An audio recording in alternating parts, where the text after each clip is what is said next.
এই যে আমরা পেঁপে আগেই কেটে রাখছিলাম যে বিটল পোকাকে খাওয়ানোর জন্য কাঁচা পেঁপে এটা কেটে রাখছি।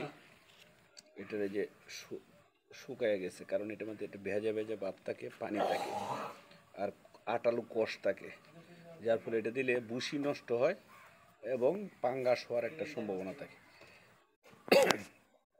আমরা আগে কাইটে রাখছি এবং এটা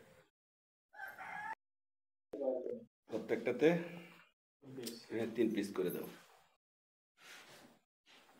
হলো 10তম ব্যাচের 3 পিস করে দাও। এটা 11তম দাও।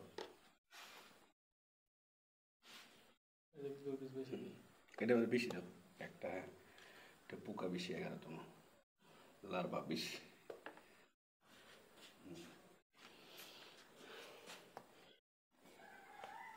এটা হলো কত, 12তম। এটা দাও।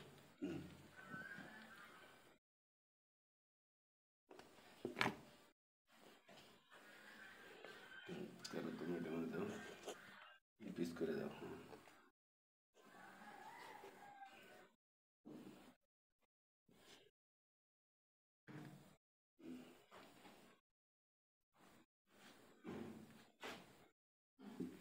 এটার উপরে থাকলে হবে না, নিচে থাকতে হবে। হ্যাঁ, এটা কোনটা? 14তম ব্যাচ।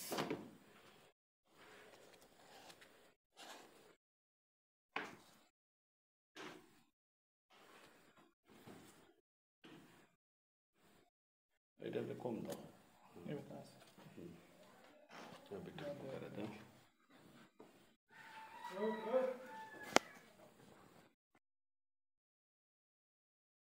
এই ঘরের টেম্পারেচার এখন 31, রিডিং করতেছে 31।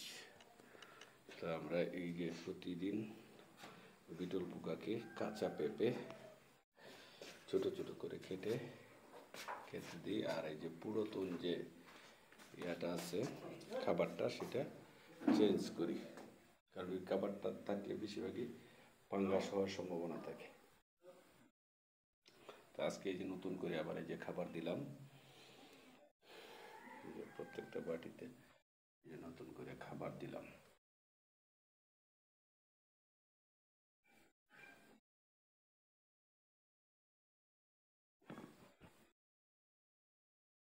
এছাড়াও আমরা যে এই অ্যাডাল্লার বা ফিউফার জন্য রাখছিলাম, এইগুলো প্রত্যেকটা এই যে বাটিতে, এটা যেটা আমরা 450 রাখছিলাম, এটা 98%, অর্থাৎ 98% ফিফা হয়েছে। এবং এই ফিফাগুলা আবার প্রত্যেকটাই ফিফাগুলা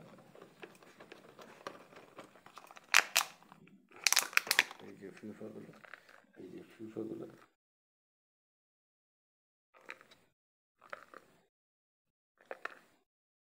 এই যে পাকা গজাইতেছে, এই যে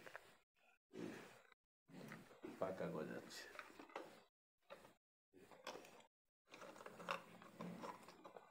এছাড়া আমরা এই যে ওয়ান টাইম যে চাটনির কাপে এখানে 500 রাখছিলাম, এইগুলো আজকে 20%, আজকে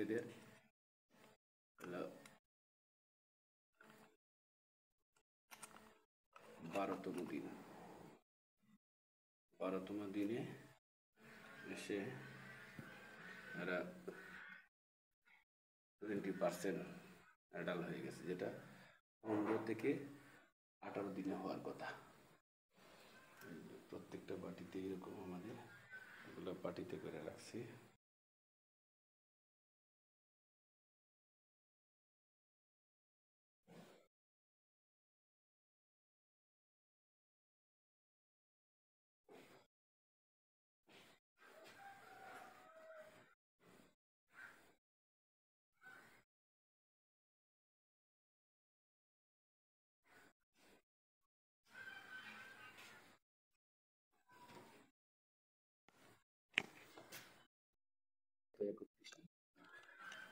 31টা 31। 31।